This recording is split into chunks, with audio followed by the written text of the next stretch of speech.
Uar was the pride of Judah's house. His birth brought joy and hope, a sign that the family would continue to grow and prosper in the land of Canaan. Judah had great dreams for him. "My son," Judah would say, resting his hand on Uar's shoulder.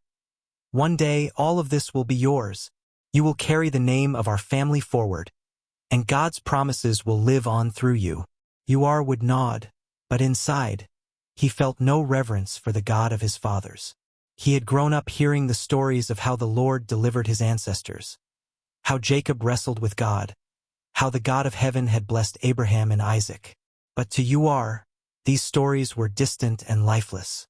He saw no value in them. "Why should I live by rules and promises that don't serve me now?" As Uar grew into a man, his heart darkened with pride and selfishness. He embraced the ways of the Canaanites, their gods, their festivals, their pleasures.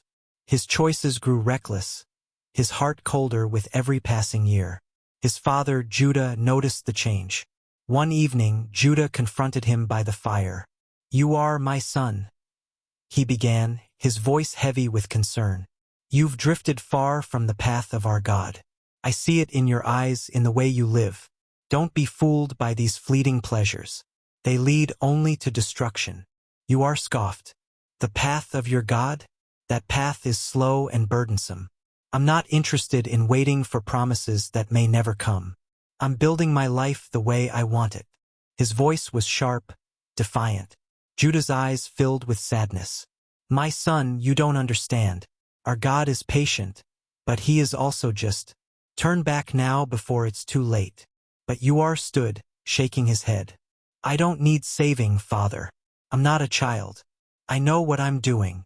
He walked away, leaving Judah staring into the dying fire, his heart heavy with dread. In the days that followed, Uar's wickedness only grew. He treated those around him with cruelty and disdain. He mocked the God of Israel openly, his words filled with scorn. His wife, Tamar, watched in silence, hoping, praying, that something might change. One night, Tamar pleaded with him. "Uar, listen to me," she said softly. "Your father is right. You're walking on dangerous ground. This path you've chosen, it will only lead to ruin." Uar laughed bitterly. "Tamar, you've been listening to too many old stories. Nothing is going to happen to me. Do you really think your God is watching every move I make?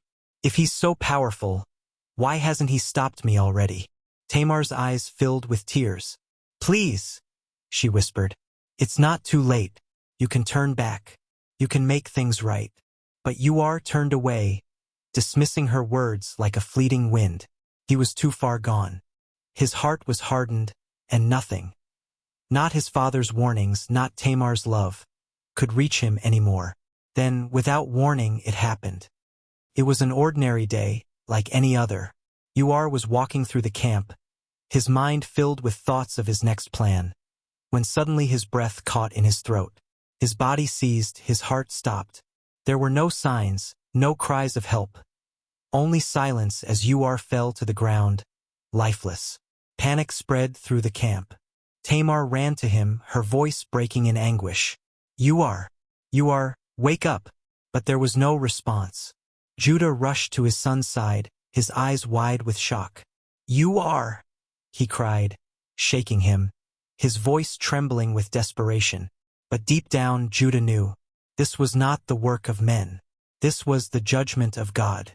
The camp fell into silence, the air thick with sorrow and fear. Judah knelt beside his son's lifeless body, his face in his hands. His heart broke, not just from grief, but from the weight of knowing that Uar's fate had been sealed. His son had chosen rebellion, and now the consequences had fallen like a heavy stone. Tamar wept quietly, her tears soaking the dust beneath her feet. All the warnings, all the chances, none of them had mattered. Uar was gone. Later that night, Judah stood alone under the stars, staring into the sky. His voice was barely a whisper. "Lord, why? Was there nothing more I could have done?" His heart ached with questions, but deep down he understood. God is merciful, but he is also holy.